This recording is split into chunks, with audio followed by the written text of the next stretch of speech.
All right, welcome in. We are ready to go. Campo and Joe fired up on the stream. The 1010 XL social channels cranked up. Joe C from XL Primetime and our head coach, Dave Campo. He is holed up in Dallas, but he's still got Duval all in him right now. Right, Coach? Yes, sir. 4-1. I am extremely excited. The only disappointing thing is that I'm not right there in Duval. Yeah, exactly. I tell you what, and I know you would have enjoyed the scene Monday night. It was incredible. Everybody stayed. Yes, there were Chiefs Kingdom fans in there, of course. They travel very well. Our city's a good destination for a lot of people to come and pack in a game and some vacation time. But anyway, the west side of the stadium, Coach, jam-packed and full of teal, and it was loud. Yeah, obviously I could tell on the TV that there was a lot of excitement involved in it. And, I was right there with you. And I was up at the last drive. I was standing up the whole time. I just knew it was going to happen, but I almost got a little nervous on the last one. So, hey, well, you better believe it. Now, look, I have walked like Trevor Lawrence has. It just so happens it was out of a sports bar late at night. Okay, so I have stumbled and bumbled and everything else, but it was an incredible play. And let's at least stay there. We got to get to the big news of Tyson Campbell, which we will. But let's just stay there, Coach. That last drive and really that play that he finds his way into the end zone, almost a microcosm or his entire career right now. Well, obviously, fans are fickle.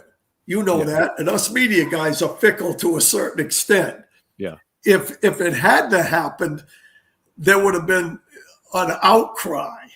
So it was a big play for this team, regardless, whether he had scored or not, him getting up and fighting to get in that end zone. Under those circumstances, that was a shot of adrenaline to this city and to this football team. And that's the great thing about it. The guy made a lot of plays down the stretch. I sat here, I was sitting with my wife, Kay, watching the game. And when they got the ball at the 40-yard line, I said, listen, this is what this kid gets paid for. And he's had a number of those, when you look over going back to that playoff game, he's had a number of these fourth quarter drives, but they've also had some fails as well. But this was a big one, believe me, for this football team. Yeah, you can't remember too many games outside of the playoff win over the Chargers where he dug himself a huge hole with 4 interceptions and then battled back and they won in incredible fashion.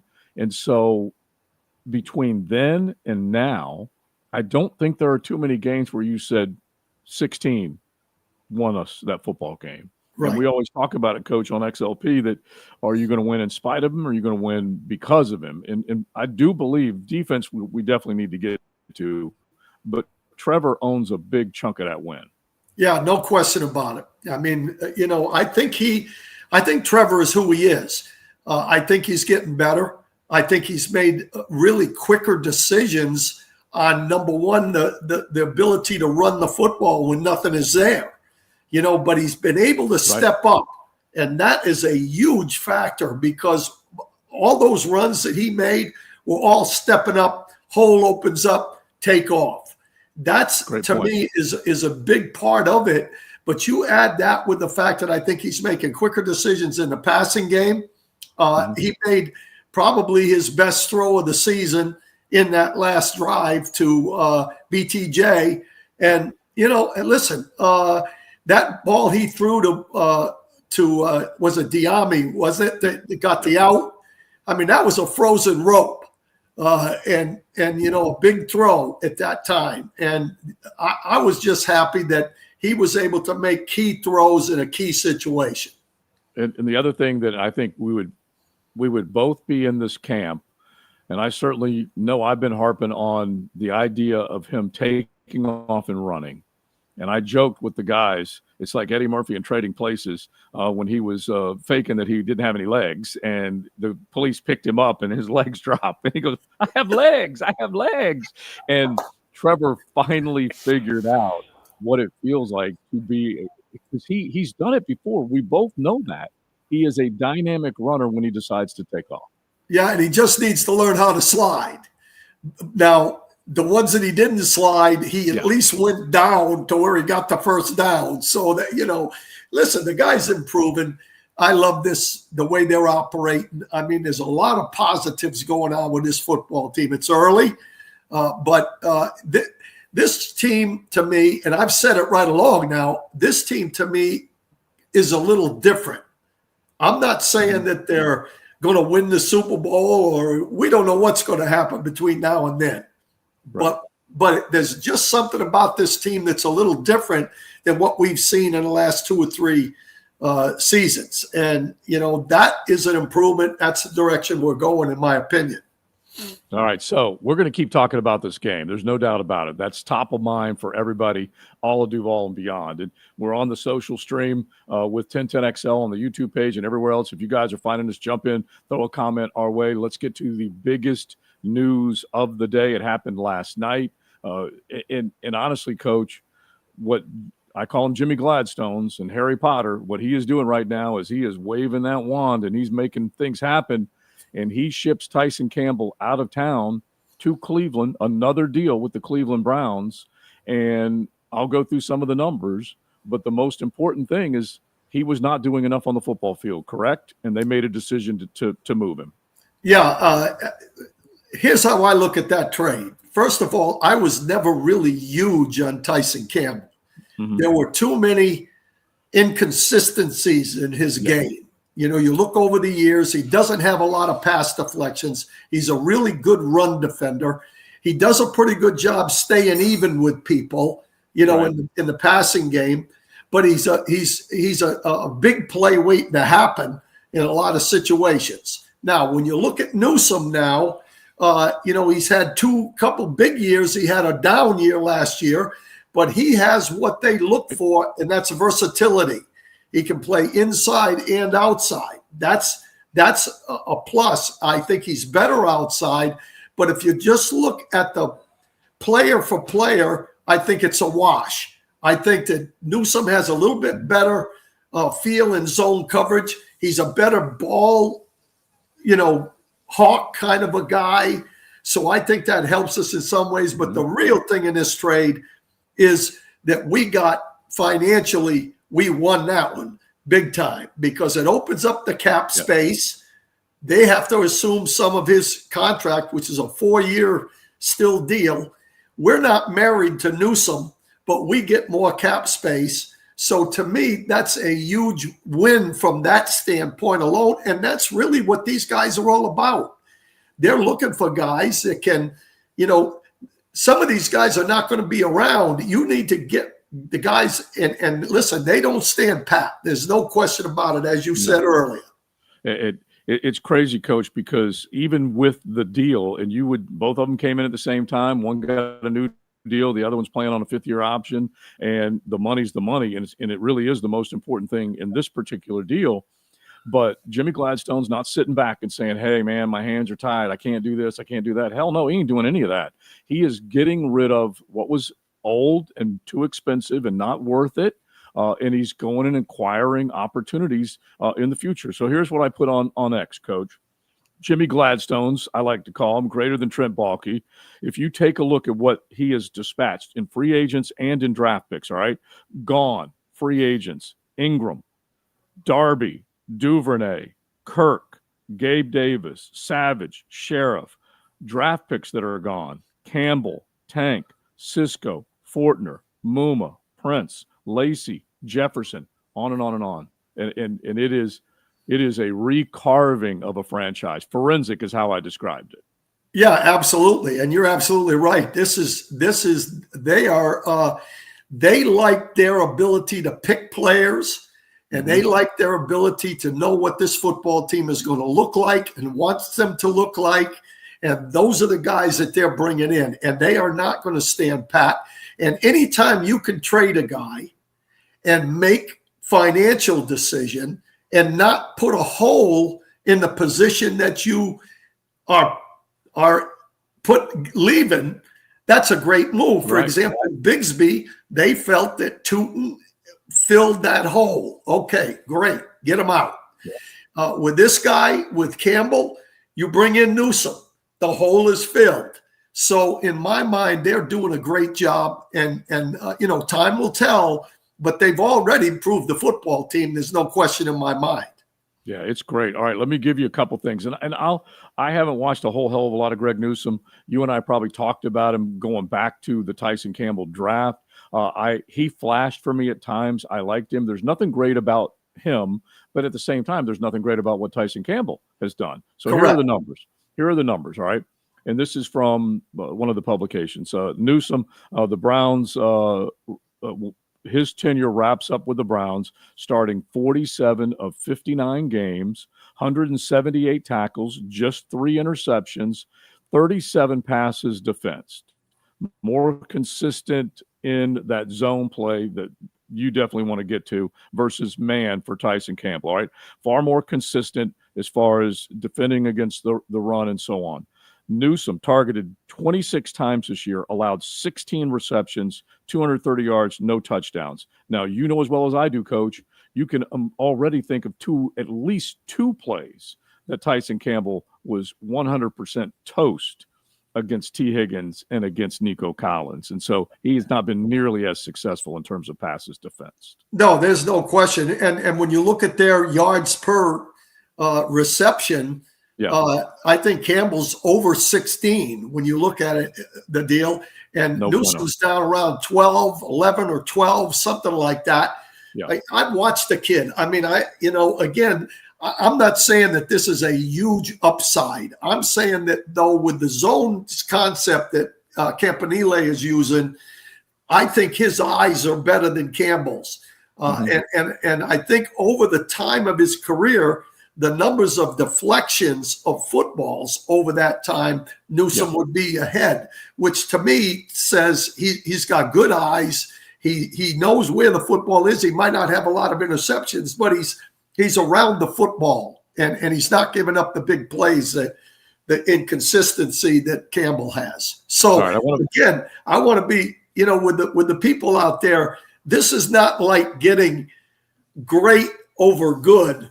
I think they're both pretty good. That's how I look at both of these guys. So to me, it's just filling the same hole, but they've got other things that make it a better trade. All right, so Robert has chimed in, and you guys can definitely hit the comment section and give us an idea. And one of the things that's very simple is that Gladstone is cleaning the books to build a winning team, and that's what it is more than anything else. He has basically swept out the trash with a lot of guys, and he's found other guys that aren't worth the money that they're being paid. And when you take a look at the dollars, it's going to be a huge savings. And in the end, you even deal a 7th rounder for a 6th rounder. Right. Jimmy's loading up on 6th round picks for this draft, and he's not going to use all of them. He's just going to keep moving in maneuvering.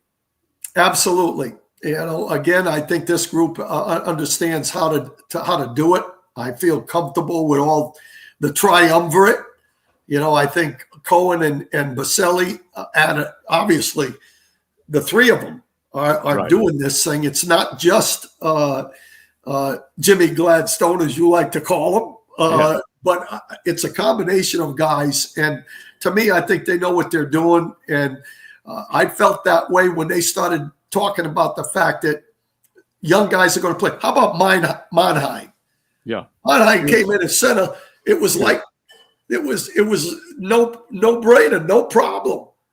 So to me, they've got young players, and once Milam gets healthy, he's going to be one of those guys, in my opinion, again. So when you look at all that, they're doing the right things. All right, so this is from Ryan O'Haller, and a bunch of people have chimed in on this as far as good numbers. But per Ryan O'Haller in Post, per league source, Jaguars will take a $19.5 million dead cap hit in 2026. In the trade, in 2027 and 28, nearly $50 million of new cap space is available. And really, that's what you need to hear. And you're going to be looking at maybe other decisions that this team needs to make. Let's bring up Devin Lloyd as an example. They did not pick up his 5th-year option. They turned this into a contract year, and dude is balling. Let's start with the play that he made, Coach, from your defensive eyes? How great was it? And then we can get into the idea of maybe having some money to sign him. Well, first of all, he's playing out of his gourd. There's no question. Yeah. The guy he's going to be the player of the month again, I think, in the way he's going right now. Listen, just watching him move around, it's much simpler for him what they're doing with him, and he's playing fast. He's making good tackles in the open field.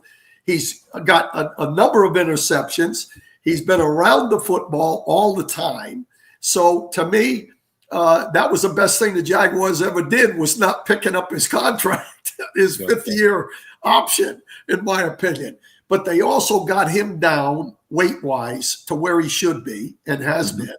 They're using him better, and some of it is scheme. The interception, the 99-yard interception, they were in their double linebacker up in the A-gaps, and he just bounced out, knowing where the ball was going to be thrown. With them up in there, that close to the goal line, he threw it right to him. But now he showed his athletic ability, which he showed at Utah on the run for sure. And the only thing that concerned me was he kind of slowed up towards the end there. I was a little nervous because Oakland, or not Oakland, but who was it that fumbled the ball going out of the end zone? Arizona. I was a little nervous about getting it slapped out of there. But that was a great play, probably the longest defensive play in I don't know, 30 years, 40 years, maybe 40 years.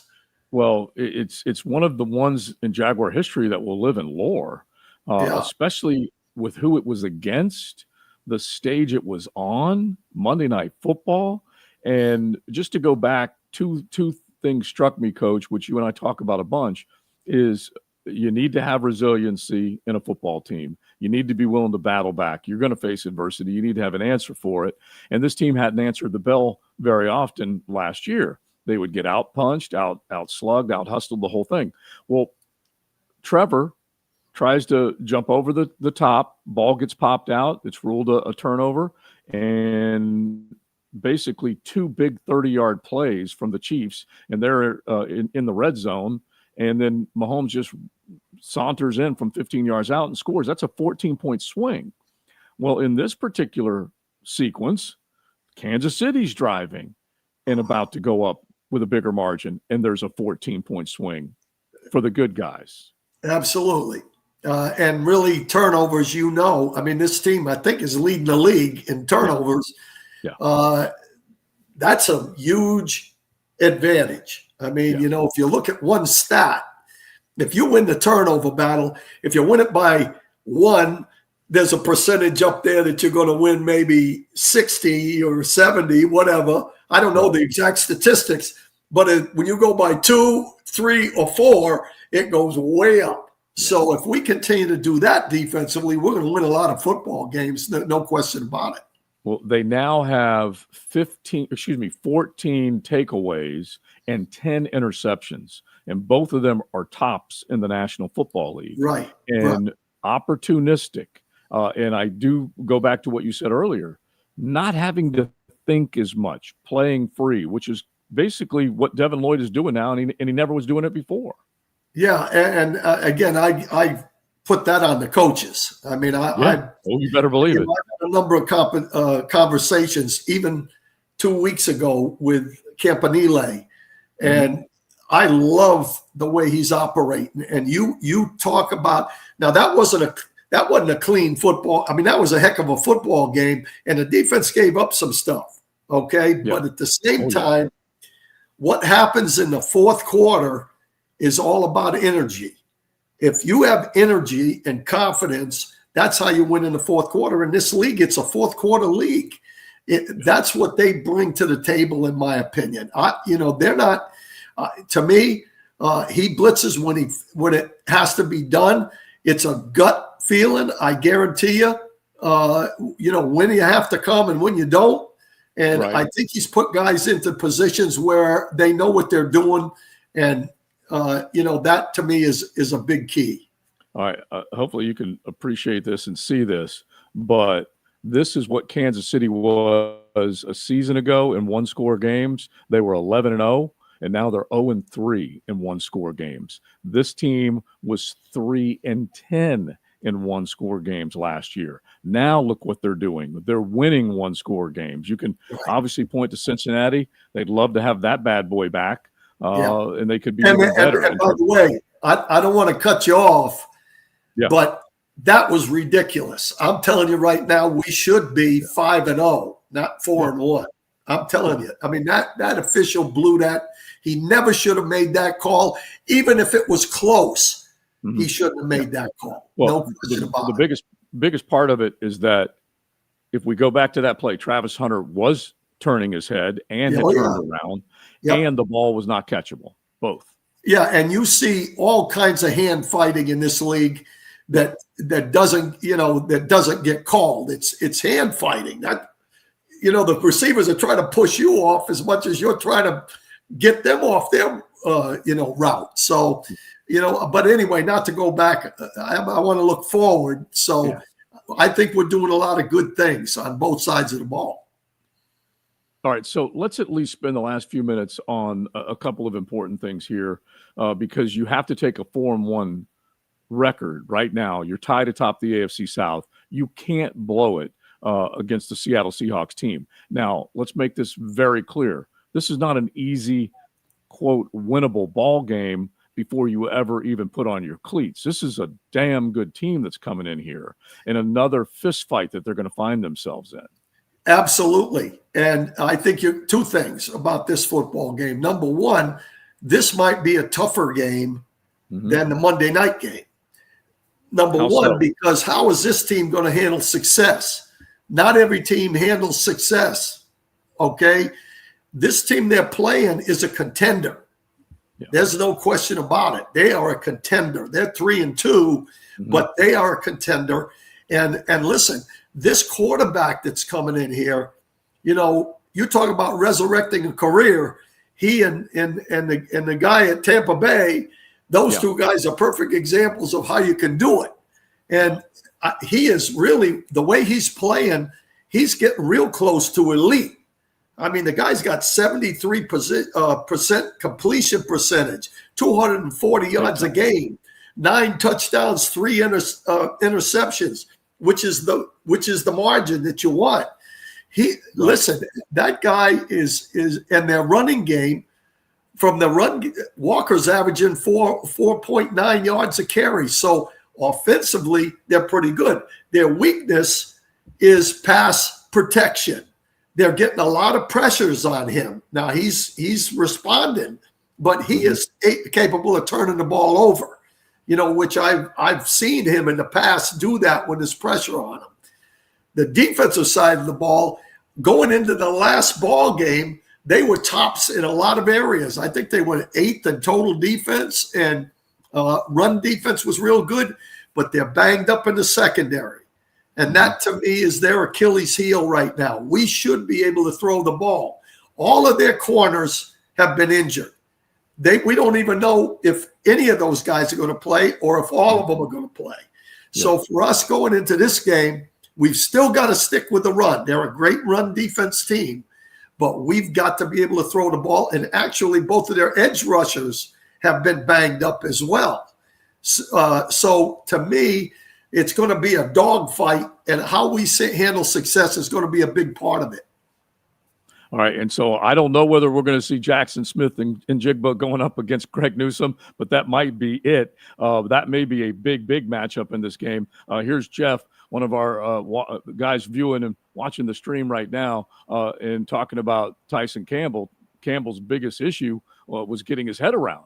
So many interception opportunities and wasted because he can't spot the ball. And coach, you've coached secondary in the defensive side basically your entire career, and that is such a key. And we're going to find out whether dispatching Campbell, because of that, he was all around plays but never made the play. Correct. And that's why I was talking. I think the eyes factor is the same thing we're talking about. The reason that Newsome has so many deflections is because he has good eyes and he gets his eyes to the ball, finds the football. Whereas Tyson had problems with that. He's had it right along. So for him, he's around it, but he's not making every play, whereas Newsome is more capable of doing that. So, I think Jeff is absolutely right on that. Yeah. And another one from Breaks by Duval, how fast will Newsome see the field, the other half of this, Coach? And you would think, based on when this deal was done late last night, that they're going to get him in. Yesterday, they already were on the field working. But how fast will Newsome see the field, in your opinion? I think he comes in right away. Again, he may not play every snap. They do have some guys that are playing pretty well back in the backup role. Right. So to me, he'll play. I think they maybe spot him the first game. I don't know. But listen, we brought in guys in the past. They go right out there and play, especially if it's fairly simple, which I think this defense is. I mean, I obviously there are some times they have to really know what they're doing, but the corner position is probably the easiest one on defense to come in, without having a lot of time. And I think Hunter's a perfect example. He's not a guy that's getting every defensive snap in practice, but he goes out there and plays because that position is the easiest. It's more one-on-one stuff, whether it's zone or man.